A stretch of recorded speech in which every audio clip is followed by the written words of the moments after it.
Good morning. I'd like to go ahead and start the program. We're already a couple of minutes past 9 o'clock. I'm Chad Stebbins from the Institute of International Studies, and thank you for coming to the first official presentation of the Nordic Semester. We've had a couple of films so far, and an art exhibition, and another one starting today. But it's my pleasure to introduce Eric Hinrichs, whom I consider the leading Scandinavian expert in all of St. Louis. He is president of the Danish Club of St. Louis and a strategic intelligence analyst with the American Military University. He's also a member of the Swedish Council of St. Louis, the Viking Club of St. Louis, the Norwegian Society of St. Louis, and the American Scandinavian Foundation. He is certified as a Level 3 systems engineer by the Defense Acquisition University and as a NATO electronics warfare instructor. Dr. Hinrichs is the author of 18 books on Nordic languages, European politics, and economics. His books include 500 Years of Viking Presence in America, published in 2014, and Bronze Age Norse and Vikings in the World, 3,000 Years of Linguistics and Scientific Evidence, published this year. He's giving 3 talks today. This one, Do You Speak Old Norse, the Language of the Vikings? At 11 o'clock, he'll be talking on Scandinavians Were Everywhere, the First Global Travelers, and at 1 p.m., The Changing Demographics of Scandinavia. So please join me in welcoming Dr. Eric Hinrichs to the stage.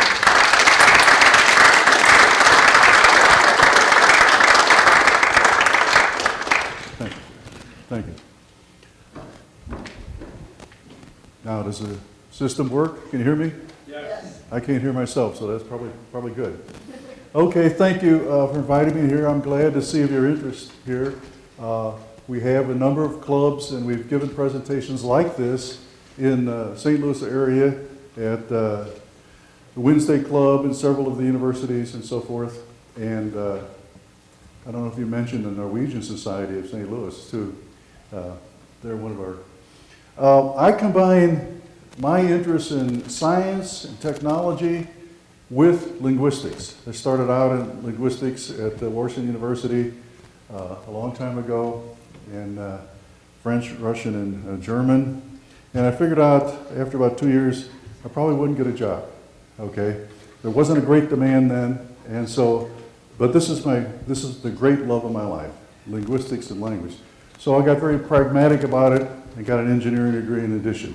So your students, I was told by a professor there, he said, it's great that you know these languages and you're so interested, but get something marketable on the side. So this will be reflected in my presentation. You'll see a integration of science and linguistics. Okay, I have too many charts. Okay, I'll be the first one to say that. And what I want to do is, when I run out of time, I want to give you a chance to ask some questions. So I probably won't finish all this, but anybody who has a serious interest in any of these aspects, I will send you a PDF file. This is an extraction of about 4 or 5 books merged into one presentation, but I can send you a PDF file with even more information. If there's anybody who wants to research this area, any student that wants to turn this into a thesis or a doctorate, I'm giving you it on a silver plate. There's over 200 references that'll lead you into this area of study. I want to thank Rusty. I don't know who she is. Is she here today? She's probably in class. That's part of the conflict. But she had a lot of interest in this, and she wanted to know, why should I tell students about Scandinavia? I'm going to talk not only about history and language, but also about contemporary issues and so forth. And this unique thing about Scandinavian societies that causes them to be so happy and contented. And this is not necessarily true of the United States at this particular time. In my lifetime, I've never seen so much polarization in this society. And you don't have that in Scandinavia, although you have some problems which I'll talk about. Okay. The bottom line is the Scandinavian countries have been consistently for 10 years in the CIA analysis. CIA is very interested in this. Okay. They have charts of failing nations. Okay. They evaluate big matrices of all indicators to indicate a nation is failing, because that's where the next war is going to occur. Okay, but you also have University of Michigan and other people, and they all confirmed it. These are happy people up there, and gross domestic product is not the answer. Okay, more money in a nation doesn't mean it's equitably distributed. Okay, as most of you are well aware of. Okay, the neighbors asked me about the influence, the historical influence of the languages, and there are some people even making the contention that actually English is a Nordic language, heavily superimposed with after the Norman invasion in 1066, but nevertheless, I'll try to prove to you that most of you know about 30% of Norwegian. Norwegian being the kind of the bridge language between Swedish and Danish. But to complicate matters more, when we get to that, there's two Norwegian languages. Okay, one of them's the New Nordic. The New Nordic is much more related to the Viking languages. Okay, and Icelandic and Faroese and Old Norse. Okay, so that's in isolated communities on the west coast of Norway. Bokmål is the most predominant. About 70% of people speak that, and that is so close to Swedish that I had never studied Norwegian before, and it was hard for me to tell if I was reading Swedish or Norwegian.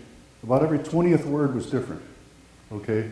And so you'll find it, if you do study, and somebody's got a book here of learning Norwegian, okay? There it is. Check that out. I'll show you some examples too. Okay. There are some severe historical distortions in history that I'll point out. It has to do with most of our American history. It's kind of like truncated. I guess it started at the American Revolution. If you're lucky, that's all you get. When I was in high school, we went for the American Revolution. I think we might have made it to World War II, maybe. And a third objective is to let you know about the organizations we have in the St. Louis area. We have 4 Scandinavian organizations. There's a lot of cross-pollination. We have a Swedish society, we have a Norwegian society, Danish club, and a Viking club. And so we do joint activities. And at the very end, I want to make sure I invite everybody to our Scandinavian picnic on the 30th of September. I know it's a long drive because I did it yesterday. So anybody comes, we appreciate you. This is a big agenda here, okay? And that's why I say that if you have a further interest in any of these subjects, I'm going to go way back in history, way beyond what we call Vikings. Nordics appeared already 13,000 years ago, okay? They also appeared during the Bronze Age in history books. Now this is part of stuff that I didn't know anything about it 6 years ago. Okay, so this is ancient history. It influences languages. There was a lot of interbreeding of Norse with Algonquin Indians, 23 different tribes. And then the last thing we're going to talk about is this unique alternative social and economic system of Scandinavia, and the current tensions, the demographic tensions with immigration, the problems with aggressive Russia under Putin, some problems with the NATO alliance, perhaps weakening a bit, and I'll talk about those issues. Those are important for young people because you're the future and you're going to have to live with these. This is just a brief chart of the methodology. Basically, I use a military methodology developed by the Soviets.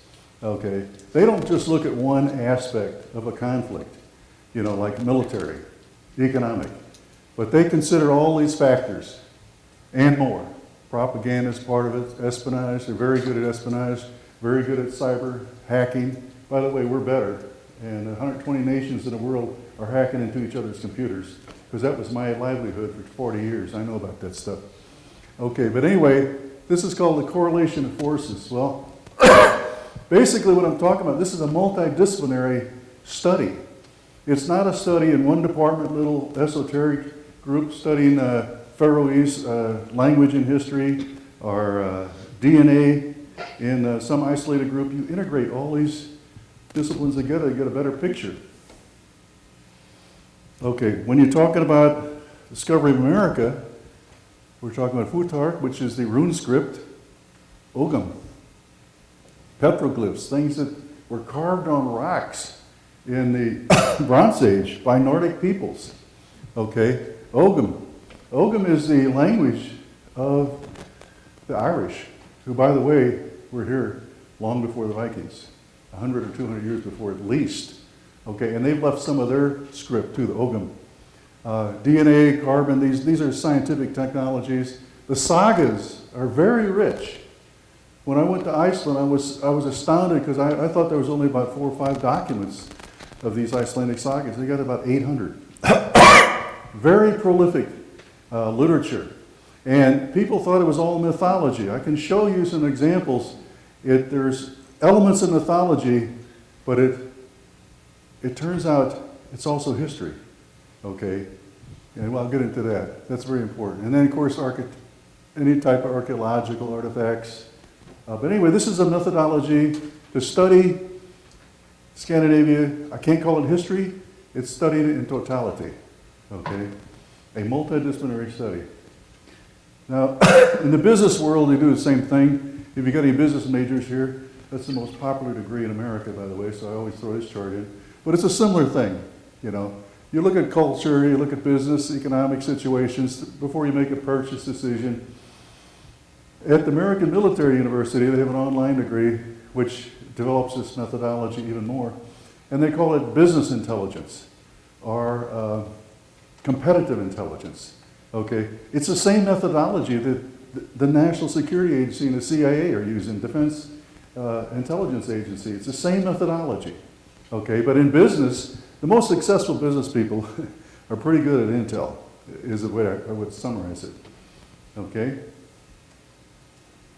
Okay, now they have contended recently that our language is related to ancient languages that go all the way back to Proto-Canaanite, the Canaanites that are in the Old Testament, and the Phoenicians and so forth. And they had visited North America a long time, 2,500 years before Columbus got here, and we'll talk about their scripts.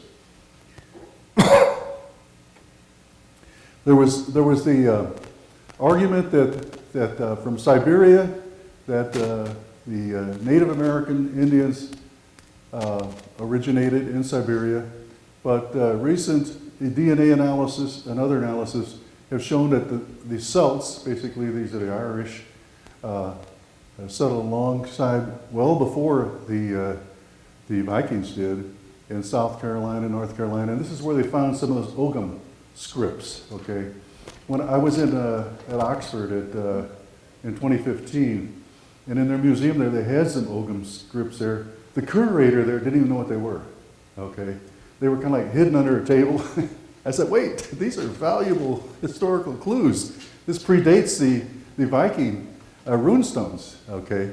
But anyway, in addition to that, tribal traditions of North American Indians, they talk about their ancestors coming from the east, and we'll show some maps there, coming essentially from Greenland, okay? That put them in a state of conflict with the traditional view that all of their ancestors came from Siberia, okay? And DNA evidence supports this. We'll talk about that too. Okay, the language itself is derived through this chart here. The Phoenician was kind of like the root language, Old Italic, some people call this Etruscan in Italy. But they're all part of this Mediterranean area. And I'll show you how those languages developed there. From there, they developed the runic. Now, the runic was descended from the Phoenician, primarily because it's pretty hard to make curving script on rocks. So they tend to be little stick diagrams. They modified the Phoenician, and you can see that from looking at different charts there. Okay. The Phoenicians figured it out. They could just have 22 symbols, and they would represent their language. Okay. They didn't have any vowels. Guess what? Neither do the Hebrews today. Neither do Aramaic, the language of Jesus Christ. Okay. They were influenced strongly by the Phoenician. Okay. It turns out that you really don't need really don't need the vowels, believe it or not, to communicate. Okay. Now, in some cases, both in Hebrew and in Aramaic, which is closely related to Hebrew, they put a little dot above some of the characters and so forth. But you can actually communicate without vowels. I won't try to demonstrate that. If you want to hear it, listen to, never mind, that's a digression there. We have a famous Danish comedian that talks about that. Okay, now you can see, if not only Proto-Canaanite is extremely old, predates the Phoenician, but to give you an example, here's a fish. Well, the fish is called dig. Okay, well, dig translates pretty easily. Okay, their symbol is a little bit funny. Greek modified it, Latin modified it, and it turned out to be a D. Okay, now it's not a perfect correspondence, but there's enough here. This outstanding one is the I. Straight through. It's a zero through all those languages in its evolution. There's too much of this to think that it's an accident. Okay, and also you need to look at the original sound too. Here is the head of a man, okay, but kind of sounds like an R.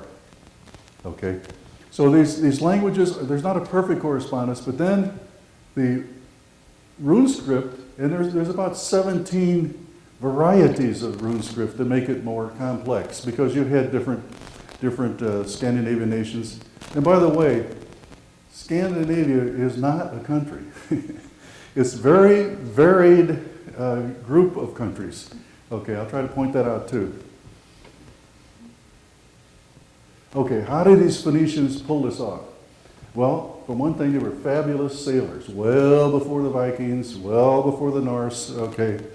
And they were in the Mediterranean, I'll show you another map there, but they were basically in search of tin. Okay, now I never understood this, but tin is a major component of bronze. I never knew why they called it the Bronze Age. Well, they made all these implements out of bronze, but bronze is an alloy. Okay, and the Phoenicians explored, I'll show you another chart here. They got a little bit out of Cyprus, in Crete, and so forth, but the real sources were up here at Cornwall, Cassiterides, okay? And they made it through by hugging the coastline in small boats. They actually made it down to the coast of Africa too. They were fabulous sailors. But the real source of tin was in the Orkney Islands. Okay, so they made it up there too. Now they may have had the tin brought from the Orkney Islands down to Cornwall, but anyway, they got there. So they could make their alloy. Now, the interesting thing is, once you get out of the Mediterranean, up here, and these guys have done some fabulous work here, it's hard to believe that there are scientists that have studied the ocean's currents during the Bronze Age, and they're quite familiar with it. Some of the research they're doing is just wonderful to me. But see, you have a Canary stream, a Gulf Stream, the Canary Current, and you have a North Equatorial. Okay, so if you make it down here, which the Phoenicians did, you will go sailing on into North America without any oars, without any motors. You will drift there. The one that demonstrated this is the famous Norwegian Thor Heyerdahl. Okay, he demonstrated that on a basic papyrus or balsa wood type of raft, with no propulsion, that he could go from, he did this I think about 1947, and they made a film of it. Kon-Tiki was the name of his raft. But he made this big raft to support his thesis that the Pacific Polynesian islands were populated from people from Peru in that area. There wasn't a Peru then, of course, but you know, from South America. So these currents carried these people. I guess a lot of them got pretty hungry and starved. It was a long voyage, but some of them made it and populated these islands. And these currents are the reason, okay? So these Gulf streams are very important as far as propelling people. If you're a small boat society, which during the Ice Age, about 13,000 years ago, the ice went down about this far. Okay, tremendous amount of ice here. Well, what happened was that these people during the big Ice Age, we'll talk about the small Ice Age too, they just hugged the Ice Age, and actually they could have walked across the Atlantic too, which happened also. So people got around to the New World, okay? And it wasn't just the Norse. The Chinese came here in 1411, 1412. For some reason, they decided to go back. They decided it wasn't worth it, you know. But they were here, okay? You had, I think there could be a strong argument for a large Irish presence, or I guess it's not proper to say Irish, Celtic presence. And you can think about, you can see this in Icelandic sagas too. They had the Vestamannan, a group of islands close to Iceland that were populated by Irish monks that were run out of Ireland and trying to escape from ferocious Vikings and Norsemen prior to that. And those were Irish people in Iceland. If you do the genealogy today of Iceland, the female genealogy, the mitochondria, they call it, does not mutate. Okay, it's a great research tool because all through history, they call it the Eve gene. It goes all the way back to Adam and Eve in the Garden of Eden. It does not mutate because it's on the outer shell of the cell, the mitochondria. Okay, and since it doesn't, the female genome gene does not mutate, it traces the evolution and migration of people throughout the world. This is getting to be very sophisticated science now. Okay, so today, the male, on the other hand, mutates every 6 to 10 generations. And so there's a lot of variation in male genes. But the female is a wonderful scientific clue for tracking how populations moved around in the world. Okay, now the point is, on those islands, those Irish islands, they talk about it in their literature. You may have heard about Saint Brendan, the sailing monk, and other things, but there's more evidence in the Viking sagas of the presence of Irish before the Vikings came. Okay, and if you do the genealogy today in Iceland, you find out that 50 to 60% of all the women have Gaelic, Irish, or Scottish. And there's a reason for that too. When the Vikings invaded the country, their sagas tell us too, they killed the men. They did this in North America too. In some of the sagas they talk about killing the men. Well, you didn't want a bunch of big, strong Native Americans on your boat. So what they took the boys, the small boys, and they took the women. And so today in Iceland you have a high percentage of Gaelic. And I'll talk about that later. In the sagas themselves, they mention by name the Indians. I've never been able to detect which ones they are. I know where they landed, and I know what tribes were considered, the Mi'kmaq and the Passamaquoddy and the different ones. But they mention by name, and that's a wonderful research area because these were names of nobility, chiefs. Okay, this chart is very valuable and very, very topical today, okay? Because for the last 4,500 years, we've had tremendous variations in climate, okay? It isn't just recently. Okay, it's related to solar radiation and increased volcanic activity. When you have a bunch of volcanoes going off, clouding the atmosphere with volcanic ash, and we've seen a couple. Hekla went off a few years ago in 2010, I think it was, in Iceland, and all the airports in Europe closed down, but that was just one. There's one in the Philippines. But they block out the solar radiation, and the Earth starts cooling up, okay? In addition to that, the solar radiation itself, as every radio amateur knows, are there any radio amateurs here? That's where I started in this engineering stuff. Well, about every 11 years, the solar radiation increases in intensity, and then it drops. So the radiation we get from the sun is varying all the time, and the amount of blockage is changing all the time, and it creates these tremendous temperature swings. Well, 75 of them in the last 4,500 years. This is a very valuable chart to explain a lot about human migration, okay? You've got, notice this only goes to +2 to -3 degrees Fahrenheit, but those are average temperatures. There's even in a warming period, like what's going on right now, in Greenland, oh my God, they got 23,000 cubic miles of ice up there, up as much as 3 miles deep. It's been piling on for years, pushing Greenland down into the bottom of the earth. You know, not really, not that far, but the point of it is, it's more concentrated. The heat is more concentrated. These are averages. A 3-degree average is an average temperature. It's a disastrous heating amount. Very, you know, when it goes up to 3 degrees. Well, in some places in Greenland, it's 3.6. Okay, and it's releasing tons and tons of water. Okay, I was stationed up there when I first became aware of it. By the way, one of my central themes, I never get to the end of it, and somebody stopped me so you can ask some questions too, because there's just too much material here. But I want to give this to you as a gift. I can see somebody making a great dissertation out of this.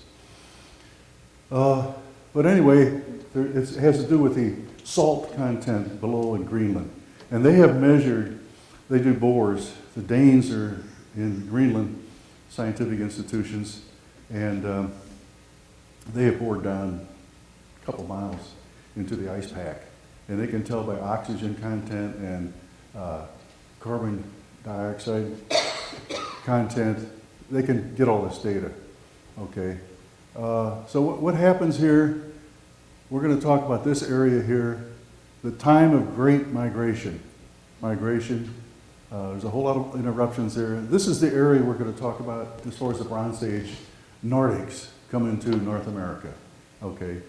Now they could hug the coastline and they could walk over glacial ice from Greenland and Norway all the way over the United States, or there was no United States, forgive me, I slipped. Okay, it got very warm up here, about 1500. This is the same time that the Trojan Wars were going on, to put it in perspective, about 1500 BC. So that explains, there's a lot of migrations when things get particularly cold, people can't endure it anymore and they move, or if it gets warm. Okay, the Roman Empire expanded during this period. Okay, then they had the Dark Age. The one for Viking history is the Little Ice Age, because they had very favorable climate when the Vikings first started around 986 AD, going beyond Iceland. There's actually Eric the Red, my namesake. He was actually a bandit, and they didn't kill people for killing people then, but they banished them. People were too valuable, you know, so they just let them live, but they banished them, you know. So he went to Greenland and established his colony there. And when I was stationed there at Tula, Greenland, it's 850 miles from the North Pole. Okay, we have an Air Force base up there, and we built it in 1954 so that when the Soviet ICBMs would come over the North Pole, that was the shortest route to attack the United States. Okay, so we built this base up there, and it was very cold then. I talked to some of the older people when I was stationed there, and they said they'd been there 25 or 30 years, and they said, "Oh yeah, we could never land the planes on the runway, there were so many polar bears, you know, and they had to clear them for landing. That was a unique problem there. But when I went back in about 2010, there was no ice there. The glaciers had melted to the extent that they used to send icebreakers from New Brunswick to break the ice up so they could deliver supplies to the Air Force there. Didn't have a job anymore. They could sail right through the Atlantic, right up to Tula, Greenland, 850 miles. Okay, now some of our Native American studies revolve around this seminar we had at the Missouri History Museum. And we found out that a lot of the Lenape Indian had Scandinavian DNA. You know, we had blue-eyed, blonde Lenape Indians that claimed they had partial Scandinavian DNA. And so that got us interested in that, and we did an interaction with them. And then that's when I started getting into the linguistic aspect of it. Okay, and I wrote a book on it, 50 years of Scandinavian presence in North America. And they didn't just come and leave, you know. When you're on a longboat and you row from Iceland to Greenland to North America, and you're a single man, okay, there are beautiful Indian women there. You marry them. Now, they had their fights and conflicts too, but the DNA shows that there was inbreeding. As a matter of fact, there's even one, not only did they bring back Gaelic women to Iceland, they brought back Native American to one little community. The Norwegians reported it a few years ago, where they had a unique DNA associated CE1, I think it was, the haplogroup they call it, Native American, in a little village in Iceland that lived isolated, and there were 80 descendants of North American Indians in Iceland. Okay, so that's some of the things you can do with that kind of research. And we talked a lot about that and came to the conclusion that there was a lot of inbreeding. Anne Stein was an author, a Norwegian author, and we'll talk about the numbers that left Greenland. There were about 4,000 to 5,000 Norse in Greenland. Okay, when Eric the Red settled there, about the year 1000, his wife, she became the first Christian. Okay, now Christians then were Catholics because there wasn't any Reformation. Okay, and so she established, and they used to have a little chapel, a little church, a reconstruction in southern Greenland. There's also about 800 Viking ruins. Okay, it was a very favorable climate then, around the year 1000. They had cattle for grazing. Some of the Danish researchers, they look at the DNA of cattle there. They examine their DNA. They examine the DNA of deceased horses, you know, and so forth. And they can track migrations through that DNA. But it was a very favorable climate. And when Eric the Red called it Greenland, he called it in order to entice more people to come. Iceland was getting overcrowded. Iceland started about 846, but it was rapidly filled up with people. And so it was kind of like an advertising brochure, you know, a real estate agent, you know. I guess he's a real estate agent, Eric the Red. Never thought about that.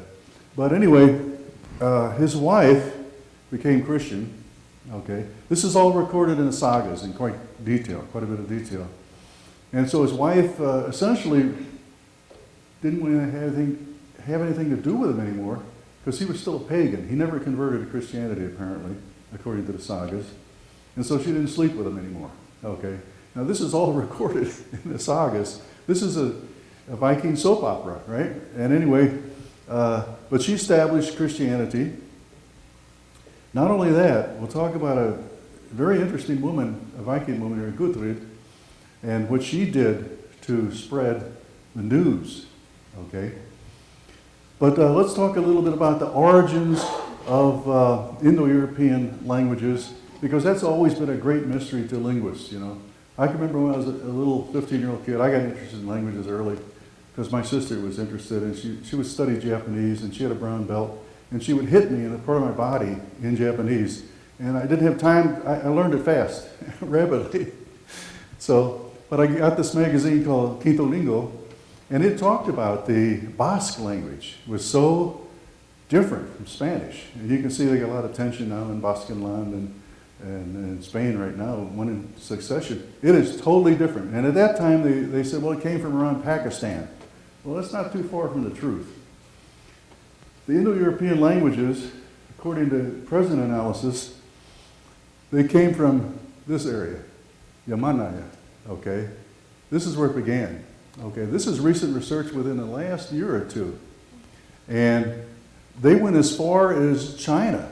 Indo-European languages went as far as China.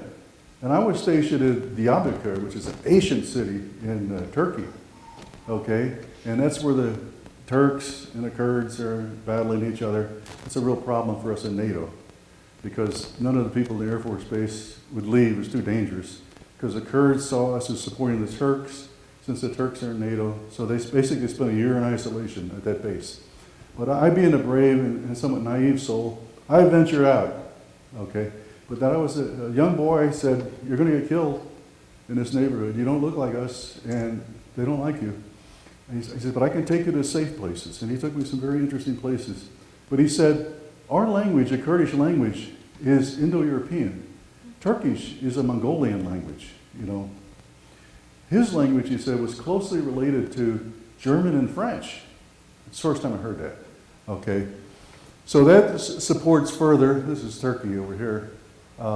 DNA supports it. These Indo-European languages actually, according to the latest analysis, they originated in Western Europe and then traveled to India. Okay, Sanskrit is the mother language of India. Back to Tor Heyerdahl. This guy really got around. This guy was not only an explorer, but he was a scientist, but he also went to Azerbaijan. And he's fascinated with boats, since he saw these same designs in his native Sweden, or native Norway and Sweden. The same design, and this is the key to his discoveries. So he claims that the Scandinavians trace their origin to Asia, okay? Now for years, people read those sagas, and they said, well, this is all mythology, you know. Well, it turns out the DNA is supporting the sagas. The sagas may have started as mythology. I think they started as history, myself now. But there were elements of mythology introduced into the saga, different ones. I mean, you're talking about 800, so there's a lot of variation. Most of them are written at least a couple hundred years after the event. But they're a valuable tool when coupled with DNA analysis. Now, this is just a little picture to show you that, you know, 3,800 years ago, that's a long time ago, to be mining copper. That's a pretty decent looking mine. Some of our silver mines in Missouri weren't that structurally sound, you know. My father-in-law bought one in Oklahoma. Boy, did he get taken, you know, the whole thing collapsed, you know. But this looks pretty solid. This is a picture of something that's built 3,800 years ago. So this copper trade was big, okay. And so what happened is near Ontario, there's a big petroglyphic, huge slabs of rocks with all kinds of carvings on it. And people for years thought these were Algonquin Indian carvings, okay? And it turns out that there were as many as 5,000 to 6,000 copper mines all around this area and encircling Lake Superior, okay? Even the claim is that Lake Superior was created by a huge asteroid that was 10 miles in diameter. That's huge. Okay, hit the Earth.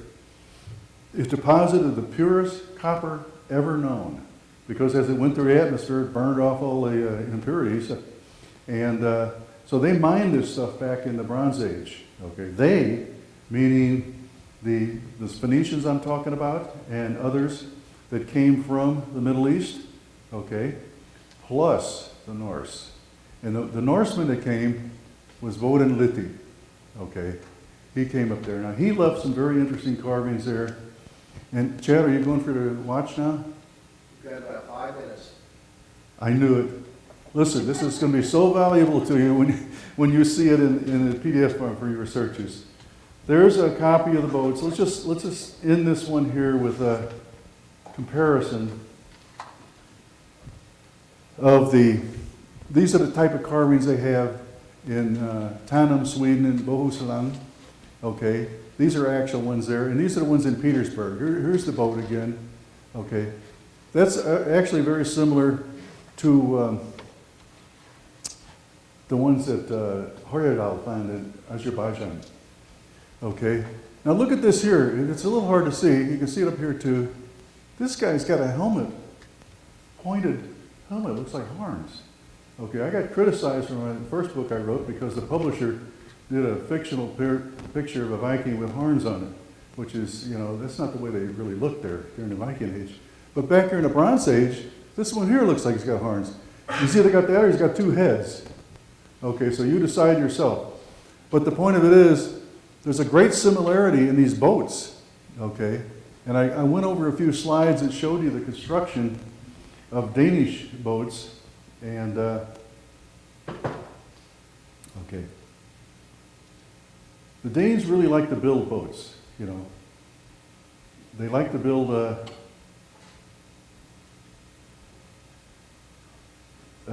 reproductions of Viking ships. Of course, they found such wonderful examples. Here's one here. Okay. But these are Bronze Age boats here. Okay, they build them, they evacuated them, a complete Bronze Age boat. Okay, of course they got the one at Gostak in Norway. These are Viking boats. They've got them at Roskilde in the museum. Totally preserved boats, beautifully designed and engineering. And that was really the great key to their exploration, was that these boats were not only stable, they had a low keel, they could go through water, but you could take them through rivers. You could take them across land. They put wheels on them. They took them all around the Mediterranean. In 985, they hugged the coast, and they went all the way to France and laid siege to Paris. I mean, they got paid. Their ransom was called Dangeld. Okay, but they got around. They made it all the way to Constantinople, through the Mediterranean, and also around Finland at the top. They went down through the Volga and the Dnieper River and got to Constantinople. And they became mercenaries to defend Christianity there. Okay, they left there, by the way. National Geographic has got a picture of carving at the big, Constantinople is now called Istanbul, and the big Hagia Sophia used to be the seat of Eastern Orthodox religion. And they've got a carving there, Hagar was here.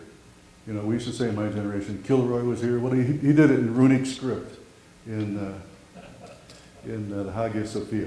Okay, I've got to allow you some time for some questions. I know I got way too much material, but for interested parties, you'll get the whole smear. There's a lot here.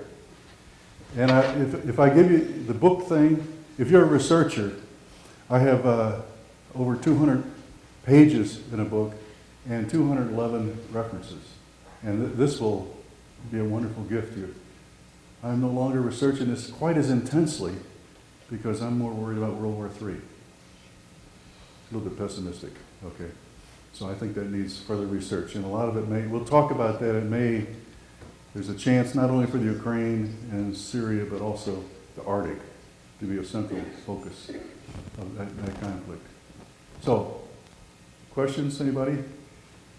Any subject of your choice? Where are you from?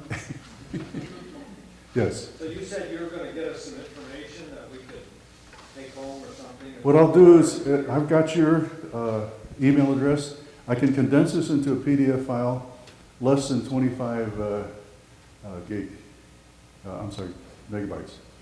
And so I can send it to you in PDF file. You know what that is? Yeah. I can give it to you in a Word file too, but it's too big. It's too big to send through Yahoo. But it's very condensed, a lot of information, a lot more than I'm saying here. Even though I'm pretty garrulous, there's a lot more. Anything else? Yes, sir. How much opposition have you had regarding this research? Because this used to be that, you ran into the keepers of the gate, so to speak, archaeologically and anthropologically. Has this field widened now? There's more acceptance of this? There are people who made their career with alternative hypotheses. For example, on the migration to North America, coming from Siberia versus from Europe. That's controversial, okay? I've actually got an explanation for that. I will go into that when we get into DNA a little bit more. The thing about the North American Indians, the Algonquin tribes, I've got a lot of information beyond this presentation of how Nordic languages, I'll show you some of it. It's very convincing, particularly place names, which we thought were Native American Indian names. They're not, they're Nordic names. I've got 2,000 examples of it. 2,000. I mean, it's astounding. Okay, now that's controversial. Some people don't want to acknowledge it. Well, it's because of inbreeding. Okay, the Mandan Indian from North Dakota, Bismarck, they were half European. They were light-skinned, okay, blue-eyed.